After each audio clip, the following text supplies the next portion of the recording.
So, if you're learning English, you have definitely stumbled across these tricky little things called phrasal verbs.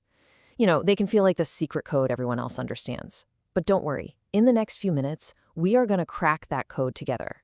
And you'll walk away from this feeling way more confident about how to use them. Okay, let's kick things off with a little puzzle. Why is it that you fill up a car with gas, but you fill out a form with your name and address? It's the same verb, fill, right? But that tiny little word, up versus out, it changes the entire meaning. This is the challenge, but it's also the magic of phrasal verbs. And here it is. This is the big aha moment. A phrasal verb isn't just a verb with some random word tacked on at the end. It's actually a team, a verb plus a particle. Words like in, out, or up. And when they get together, they create a brand new meaning, one that's often totally different from the original verb. So you have to think of it like learning a whole new piece of vocabulary. Now, trying to memorize a giant random list of these things, it's overwhelming. A much, much better way to learn them is by putting them in logical groups. So let's start with our very first group, verbs all about action and change. Wow. Just look at how much the meaning can totally shift here. We already talked about fill up for a car, but fill out can also mean to gain weight. And check this out. Turn in is just a really casual way of saying you're going to bed, while turn into means something completely transforms, like when rain becomes snow. Let's keep going with this group. Give in means you surrender, you finally agree to something. But if your voice gives out, well, that means it just stops working. Huge difference. And the verb put is the same way. You put up a tent, meaning you build it, but you put down your phone, meaning you stop holding it. See? The context is absolutely everything.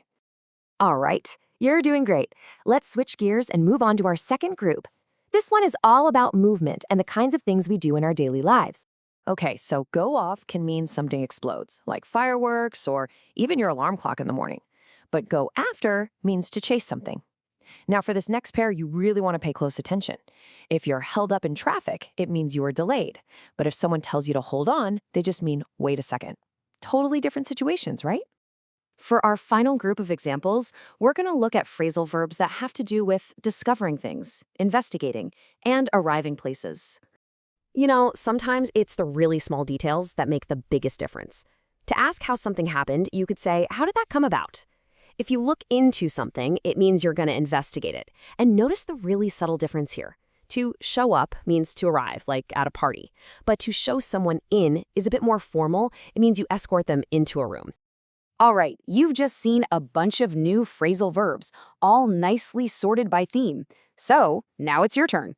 Let's put that new knowledge to the test with a few quick questions. You ready?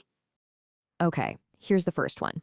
We waited over an hour, but Denny never blank. Which phrasal verb that means arrived would fit in there? Go ahead and take a second. And the answer is showed up. If you got that one, nice job. It means he never arrived. Okay, let's try the next one. Okay, here we go, number 2.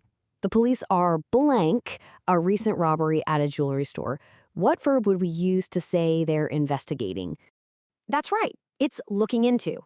They are investigating the robbery. You're getting the hang of this. Awesome. We've got one more to go. All right, final question. The best part of the movie is when the monster, blank, a man. What's the word for that kind of transformation? And you got it. The monster turns into a man. It becomes a man. Fantastic work on the quiz. See, when you break them down like that, phrasal verbs suddenly aren't so scary, are they? Getting comfortable with these is a huge step towards sounding so much more natural when you speak English. So let's do a quick recap of your new phrasal verb superpowers. First, remember, context is everything. Second, one single verb can have lots of different meanings depending on its partner. Third, learning them in groups just like we did today makes them so much easier to remember.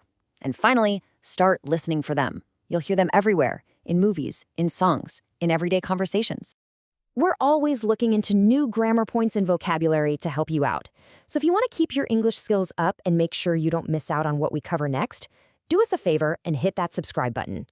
Okay, but before you click away, I've got one last question for you. What is the absolute most confusing phrasal verb you've ever heard? Go ahead and drop it in the comments below. Let's see if we can solve a few more of these English mysteries together. Thanks so much for watching.